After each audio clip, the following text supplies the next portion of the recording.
এরকম দুষ্টু মিষ্টি ভালোবাসার স্যাড রোম্যান্টিক গল্প শুনতে আমাদের সুইটিজ লাভ ডায়েরি চ্যানেলটি সাবস্ক্রাইব করুন।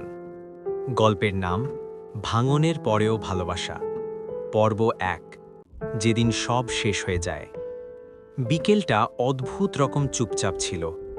আকাশে মেঘ ছিল, কিন্তু বৃষ্টি নামার কোনো তাড়া ছিল না, ঠিক যেমন তাদের কথোপকথন। রাহুল ক্যাফের জানালার পাশে বসেছিল। হাতের কফিটা ঠান্ডা হয়ে গেছে, তবু সে ছুঁয়েও দেখেনি। তার চোখ বারবার দরজার দিকে যাচ্ছে। অবশেষে অনন্যা এলো। আগের মতোই সাদামাটা, চুল বাঁধা, চোখে ক্লান্তি। কিন্তু আজ তার হাঁটার ভেতরে সেই পরিচিত উচ্ছ্বাসটা ছিল না। দুজন বসল, কথা শুরু হলো না। এই নীরবতাই যেন সব বলে দিচ্ছিল। অনন্যাই আগে কথা বলল।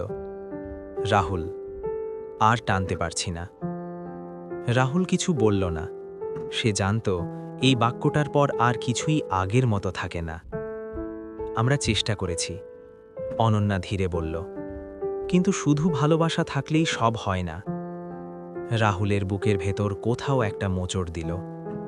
সে হাসার চেষ্টা করল, ব্যর্থ হল। তুমি কি আমাকে ভালোবাসো না?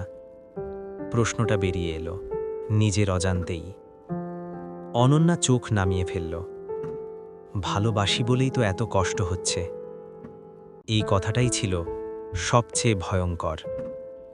কথা বাড়ল না, ঝগড়া হলো না, চিৎকার কান্না কিছুই না।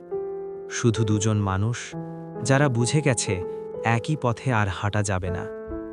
বিদায় বলার সময় অনন্যা শুধু বলেছিল, নিজের খেয়াল রেখো। রাহুল উত্তর দেয়নি। সে জানত এই কথার মানে এই প্রথম এবং শেষবারের মতো খেয়াল রাখা। অনন্যা চলে যাবার পর ক্যাফের ভেতরটা হঠাৎ খুব বড় মনে হলো।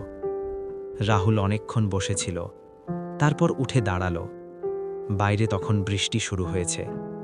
আজই, ঠিক আজই তার ভালোবাসার জীবনটা ভেঙে গেল। পরের পার্টটি শুনতে আমাদের সুইটিজ লাভ ডায়েরি চ্যানেলটি সাবস্ক্রাইব করুন।